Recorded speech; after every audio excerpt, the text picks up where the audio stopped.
சில அடிக்கும் ஆசிராசிகளுக்கு வணக்கம். இப்போ வந்திருக்க லேட்டஸ்ட் ப்ராப்ளமில் மீனா பைக் தொலைஞ்சி போச்சுன்னு சொல்ல, அப்பா ஒன்றுமே தெரியாத மாதிரி ரோஹிணி அதை பார்த்துட்டு இருந்தா பாரு, நீ வேறு லெவல்மா.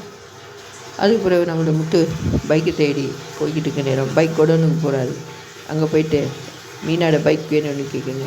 அவங்க எந்த பைக்குன்னு கேட்க, நீங்கள் தூக்கின பைக் தான் எங்கடான்னு சொல்லி கேட்க, அங்கே ஒரு சின்ன ஒரு சண்டை ஒன்று போகுது.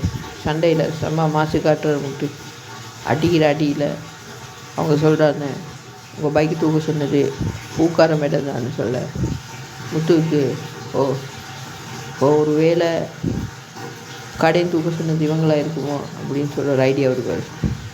அதுக்கு பிறகு டிரெக்டாக போகிறாரு பூக்கார மேடம்கிட்ட தான். இந்த சீனில் ஃபாஸ்ட்டாக காரில் வந்து பிரேக் பக்கத்துலேயே கொண்டு வந்து அடிக்கிறாரு. பூக்காரா மேடம் ஷொக்காக பார்க்குற நேரம் முத்து வெளியே வர அப்படியே ப்ரமோ பிடிச்சிருக்காங்க. இந்த வாரம் செம்ம இன்ட்ரெஸ்டிங்காக வரப்போகுது. முத்துவுக்கும் பூக்கார மேடமுக்கும் ஃபைட் தான். நீங்கள் தான் அன்புக்கு நன்றி. மறக்காம எங்கள் சேனலை சப்ஸ்கிரைப் பண்ணுங்கள். வணக்கம்.